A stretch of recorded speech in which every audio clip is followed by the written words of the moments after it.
여러 가지 혼란스러운 상황이 계속되는 가운데 어제 모건 스탠리에서는 한국과 대만을 탑픽으로 뽑았습니다. 자, 진짜 안 좋을 때 오히려 사야 된다라는 주장인데 어떤 내용인지 살펴보도록 하겠습니다. 자, 오늘은 시장에 관련된 이야기 중에서 한국을 왜 탑픽으로 뽑혔는지 설명드리겠고요. 그리고 FX 시장에 굉장히 중요한 변화가 나타나서 그 내용 설명드리고 연준과 관련된 내용을 최근에 업데이트 해보겠습니다. 시장은 어제 장 막판으로 갈수록 좀 하락폭이 커졌어요. 다우가 0.01%, 나스닥은 2.4%나 하락했고요. S&P도 0.7% 하락했습니다. 이유는 다 어제 마지막에 설명드렸던 구글과 마이크로소프트가 실적 발표 이후 굉장히 큰 폭으로 하락했기 때문입니다. 빅테크 주식들의 지금 순환시대라고 볼 수 있고 나머지 주식들은 견고한 모습을 보이면서 다우는 그냥 보합 수준으로 마무리가 됐다. 라고 정리하겠습니다. 뱅크 오브 아메리카에서도 굉장히 의미 있는 이야기가 나왔어요. 단일 주식 투자 자금 유입이 최고 수준이다 라고 얘기했는데요. 이 얘기는 좀 다시 설명드리면 BOA에서 그러니까 뱅크 오브 아메리카의 고객들 중에서 6주 연속으로 미국 주식에 투자를 했는데 그 투자하는 사람들을 보니까 개별 주식을 콕콕 집어서 샀다라는 이야기거든요. 근데 이런 식으로요. 개별 주식 매입 비율이 이때부터 굉장히 많이 나타났다. 근데 이런 상황은 어떤 의미냐면 약간 스마트 머니일 가능성이 큽니다. 야, 주식이 이렇게 많이 빠졌어? 근데 잠깐만, 주식이 다 같이 빠진 건 좋은데 얘네들은 또 왜 이렇게 많이 빠졌어? 그러면서 그런 애들을 줍줍하는 사람들이 굉장히 많아졌다라는 이야기여서 스마트 머니들의 돈이 조금씩 움직이고 있다라는 것을 의미하는 것 같습니다. 올해 공매도 투자자들의 섹터별로 성과가 얼마나 났는지를 보여주고 있는 그림인데요. 그림 보시면 에너지 섹터를 제외하면 모든 섹터에서 공매도만 했다 하면 이익이 진짜 많이 났다라는 이야기가 나오고 있네요.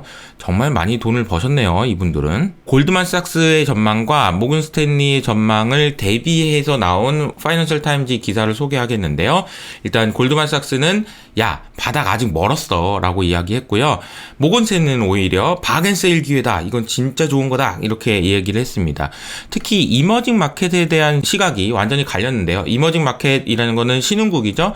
신흥국이 안 좋은 건 모두 다 알고 있는 사실이지만 너무 많이 빠졌다, 주가가 너무 많이 빠져서 이제 올라갈 수 있다 라고 하는 쪽의 의견이 모건 스탠리의 의견인데 이분들은 MSCI EM 지수가 내년에 14%나 상승할 수 있다라고 이야기를 한 겁니다. 그리고 한국과 대만을 그 중에서 탑픽으로 뽑았는데 모건 스탠리는 이제는 안 좋은 것이 더 이상 안 좋아질 수 없다. 그래서 이제부터는 바닥이다 라는 의미예요. 그래서 내년 6월 달까지 14% 정도 상승할 수 있다. 특히나 올해 부진했던 반도체의 재고 주기 사이클이 2023년 1분기에 최저점을 찍고 상승할 건데 내년 1분기가 최저점이면 지금이 바닥이다 라는 콜인 거죠.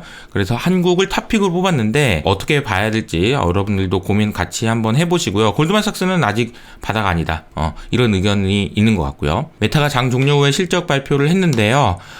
EPS 실적이 컨센서스가 1.9달러였는데 지금 실제는 1.6달러가 나오면서 주가가 어제도 많이 빠졌는데 시간 외에서 너무 많이 빠지고 있네요. 모비라인은 상장 첫날 다행히 굉장히 급등하는 모습 보였습니다. 21불에 상장을 했는데요. 상장 첫날 37%나 급등하는 모습 보였습니다. 금리가 어제 조금 조정이 있었습니다. 2년물 금리가 4bp 하락했고요. 10년물 금리는 10bp나 하락하면서 4%대까지 다시 내려왔어요. 어제 제일 중요했던 것은 FX 시장, 즉 환율 시장의 움직임이었는데요.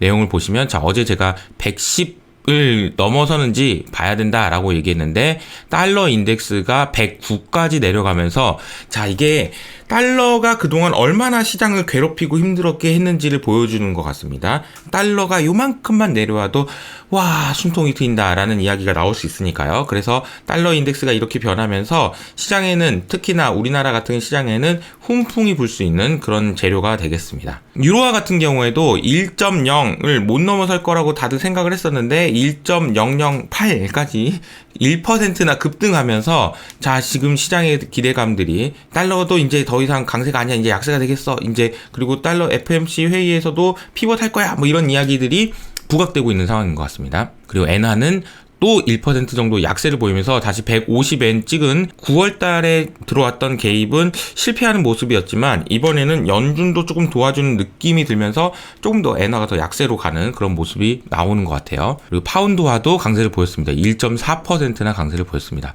자, FX 시장에서의 이런 움직임들은 매우 중요한 의미를 가지고 있습니다. 특히나 달러가 약세 전환됐다라는 의미는 전반적으로 금융시장에 특히나 신흥국을 포함한 그동안 너무 달러 강세 때문에 힘들었던 주식에 굉장히 큰 호재라는 것을 여러분들이 아시면 좋을 것 같아요. 원자재 가격도 상승했습니다. 그래서 인플레이션에 대한 우려는 또 다시 한번 커질 수 있겠지만 어쨌든 지금 현재 상황에서는 달러 강세가 좀 더 중요해 보인다라는 말씀을 드리겠고요. 그러다 보니까 사우디는 원유 증산 의사가 있다.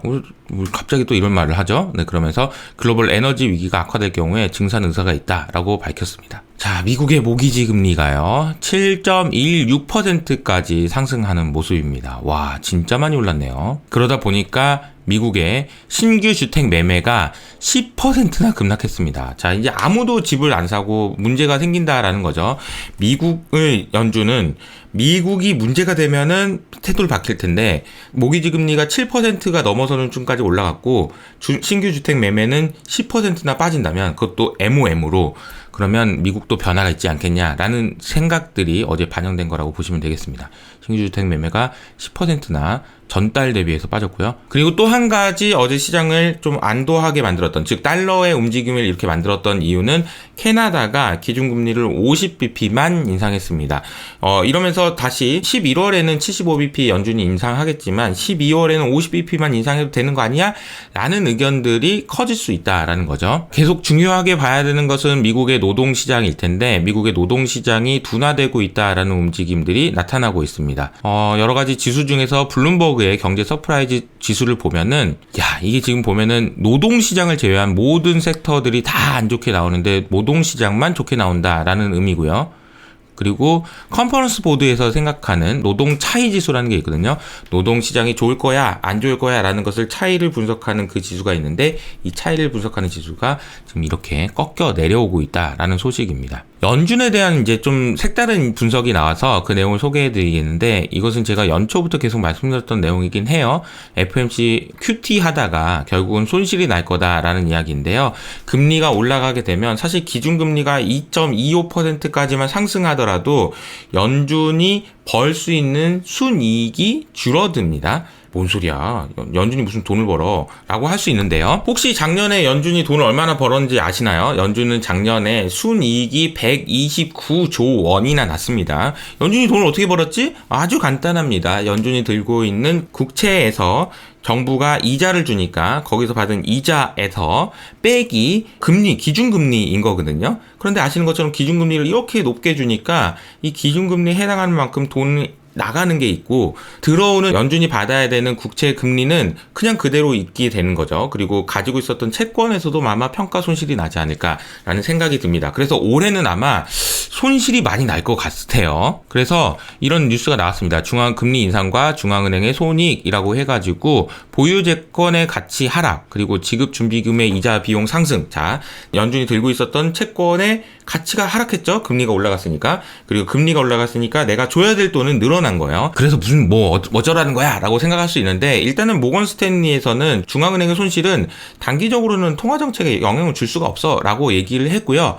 그런데 단 중앙은행의 손실은 정치적으로 이용을 받아서 공격받을 수 있다. 야, 니네 지금 왜 돈 안 줘? 막 이러면서 이럴 수 있다라는 거죠. 그리고 또 하나의 포인트는 연준의 수입이 없으면 재무부가 추가 채권을 발행할 수도 있다라고 했는데 이 말의 의미도 설명을 드리면 이 그림이거든요. 연준이 129조 원을 벌면 어떻게 되는데 이 번 돈은 미국 정부로 다시 돌려줘요. 라고 볼 수 있거든요. 그래서 정부 입장에서는 연준이 주는 돈 쏠쏠했던 거죠. 129조 원이나 주니까. 그런데 연준이 돈이 없어진다라고 하면은 아마 정부에서도 국채 발행을 더 해야 될 것 같다. 그래서 추가 채권 발행할 수도 있다. 이런 얘기까지 나오는 겁니다. 중앙은행의 보유 채권이 줄어들긴 했는데 이 그림을 보시면 되게 인상적이죠. 그래서 연준이 재무부로 계속 매달 송금을 하고 있었나 봐요. 그런데 이게 뭐야 지금 받고 있네. 연준이 지금 돈을. 신기한 일이 일어나고 있습니다. 중국의 재정적자는 작년 동기 대비해서 3배나 증가했다라는 소식이 들리고요. 재정적자의 모습입니다. 굉장히 심각해지고 있다는 것을 확인할 수 있습니다. 여기 보이시죠? 헤지 펀드들도 레버리지를 줄이고 있다라는 소식입니다. 그렇군요. 헤지 펀드들이 골드만삭스의 데이터를 보니까 순 레버리지가 20%포인트 하락했고요. 모건 스탠리도 41% 수준으로 줄었다라는 이야기가 나오고 있습니다. 자, 이 의미는요, 여러분 헤지 펀드들도 이렇게 레버리지를 줄이는데 만약에 자신이 없는 분들이라면 레버리지는 지금 상황에서는 쓰면 안 된다라는 교훈을 주고 있는 것 같습니다. 그리고 마지막으로 러시아에서는 8개월 만에 핵훈련을 시켜야 한다라는 이야기가 나오는데 푸틴 형 그러지 마. 자, 오늘은 개인적으로 제가 늦잠을 잤습니다. 이로써 저는 AI가 아니고 사람이라는 걸 또 한 번 증명하게 된 셈인데 어제 일정이 너무 많아가지고 오늘 핸드폰이 배터리가 떨어진 것도 모르고 조금 더 늦게 일어나가지고 영상이 업로드된 시점이 조금 늦어졌다는 것을 사과 말씀드리면서 오늘 아까 말씀드렸던 내용 있죠? 달러 약세의 의미에 대해서 다시 한번 생각해 보시면서 성공 투자하시길 바랍니다. 저는 여기서 인사드리겠습니다. 감사합니다.